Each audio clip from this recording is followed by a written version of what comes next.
आइए जानते हैं आज की कुछ अंतर्राष्ट्रीय खबरों को। पहले एक नजर आज की हेडलाइंस पर। गुलाम नबी आजाद ने पीएम मोदी की तारीफ में पढ़े कसीदे।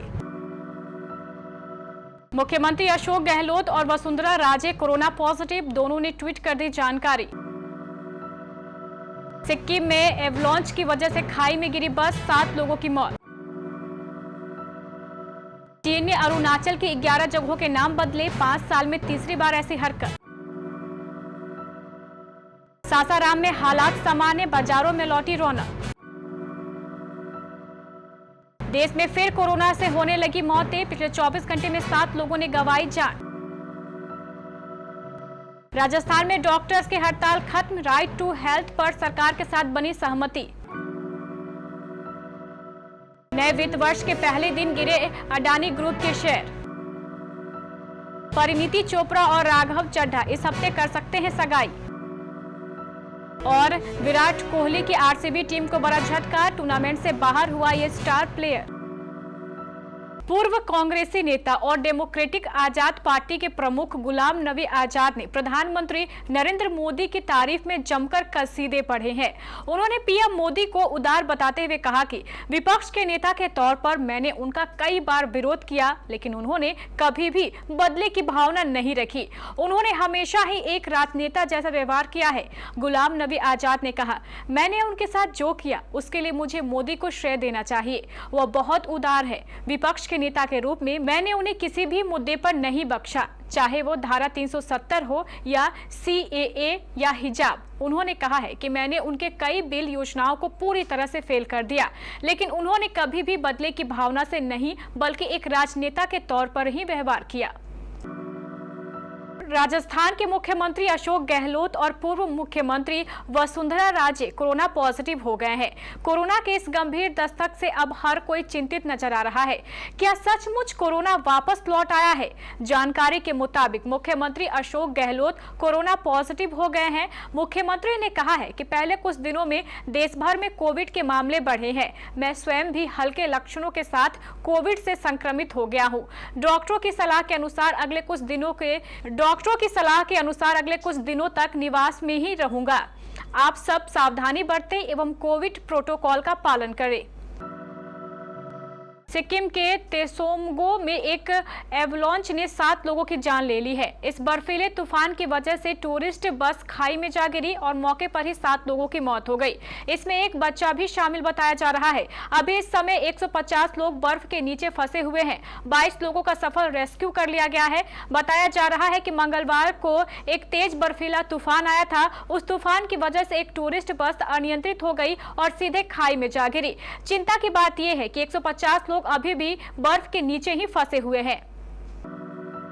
चीन ने अपने नक्शे में अरुणाचल प्रदेश के 11 जगहों के नाम बदल दिए हैं। चीन ने पिछले 5 साल में तीसरी बार ऐसा किया है। इसके पहले 2021 में चीन ने 15 जगहों और 2017 में 6 जगहों के नाम बदले थे। भारतीय विदेश मंत्रालय ने चीन की इस हरकत पर पलटवार किया है। विदेश मंत्रालय के प्रवक्ता अरिदम बागची ने कहा है कि हमारे सामने चीन की इस तरह की हरकतों की रिपोर्ट पहले भी आई है। हम इन नए नामों को सिरे से खारिज करते हैं।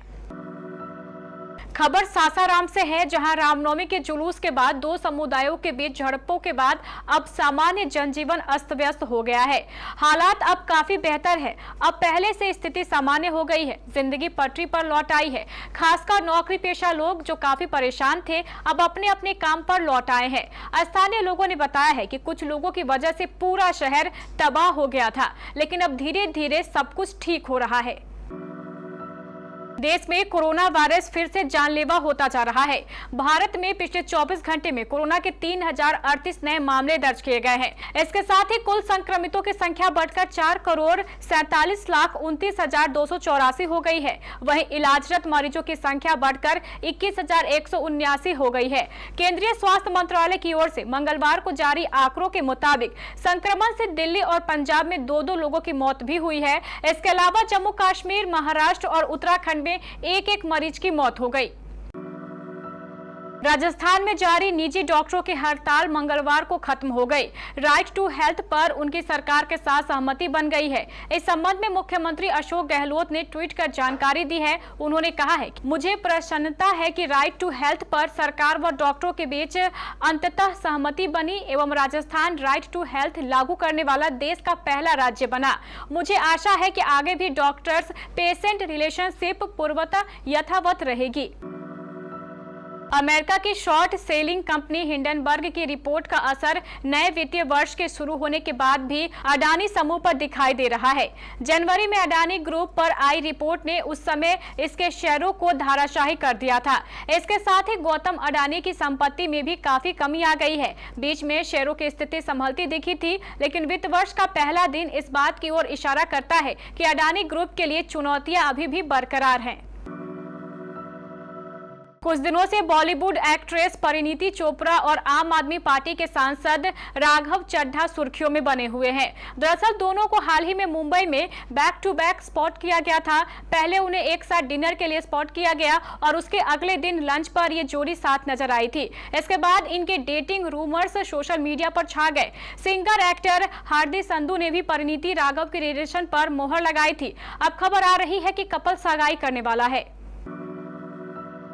आईपीएल 2023 सीजन अभी शुरू हुए एक हफ्ता भी नहीं हुआ है और खिलाड़ियों को चोटिल होकर टूर्नामेंट से बाहर होने का सिलसिला शुरू हो गया है।